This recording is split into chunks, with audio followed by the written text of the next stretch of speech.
kewajipan yang Allah nyatakan di dalam Al-Quran dan As-Sunnah itu tidak terhenti dan terus mewajibkan setiap individu Muslim melaksanakan apa yang terkandung di dalam isi kandung Al-Quran dan Sunnah.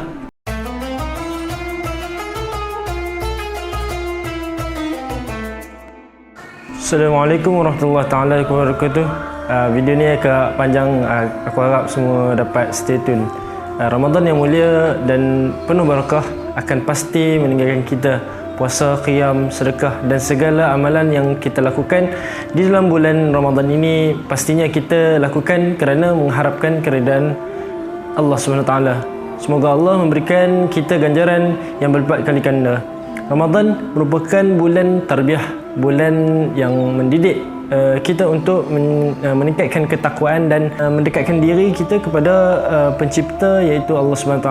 Ketakwaan yang terbentuk pastinya akan menghasilkan dan menyebabkan kita melakukan bersungguh-sungguh untuk melaksanakan segala perintah Allah dan serta bersungguh-sungguh meninggalkan segala larangannya. Ketakwaan dalam diri juga akan meningkatkan perasaan kasih sayang dan persaudaraan sesama Muslim. Kesakitan dan keperitan yang dirasai oleh sebahagian saudara kita yang dizalimi, diusir dari rumah kampung halaman mereka, dinafikan hak mereka untuk hidup aman dan terpelihara, dipenjara dan disiksa, dibunuh malah diperangi akan turut dirasai oleh Muslim jika ketakwaan benar-benar wujud di dalam diri kita. Ringkasnya, tarbiyah Ramadan adalah satu usaha membentuk sasiat Islamiah, keberadaan Islam dalam diri setiap individu Muslim. Orang individu itu akan dikatakan mempunyai sasiat Islamiah apabila kita menjadikan Islam sebagai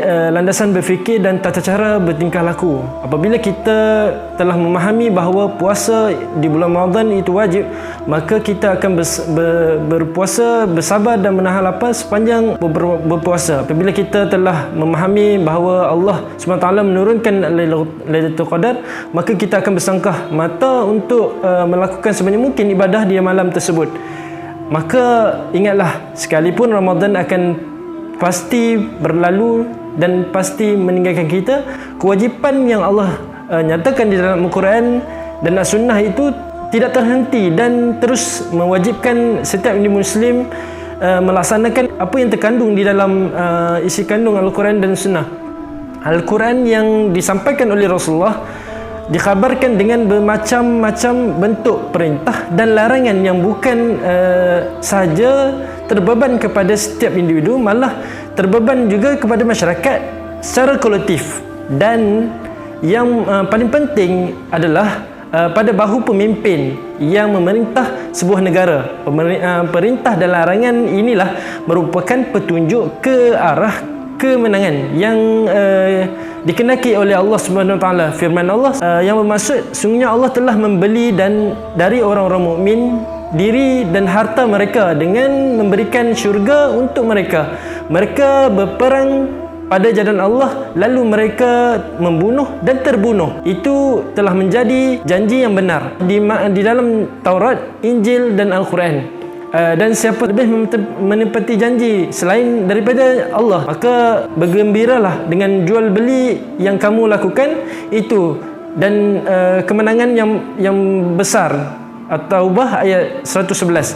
Oleh itu kita haruslah melaksanakan perintah dan larangan tersebut dengan penuh kesungguhan, sabar dan istiqamah kerana menginginkan ganjaran yang Allah telah sediakan bagi hamba yang berjuang demi agamanya.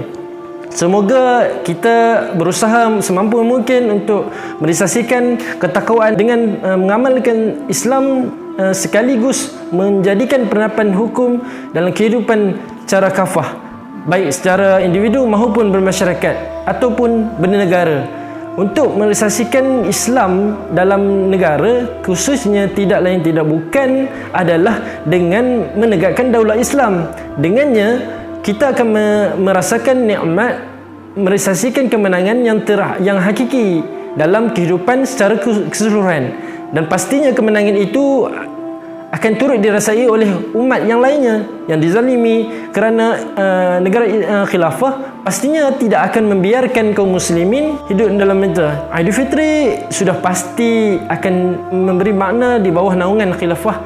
Semoga sisa baki Ramadan dan Syawal yang akan datang nanti memberikan kesedaran kepada kita berusaha menjadikan Al-Quran dan As-Sunnah pengatur dalam segenap aspek kehidupan kita di segi undang-undang dan mengatur negara kita.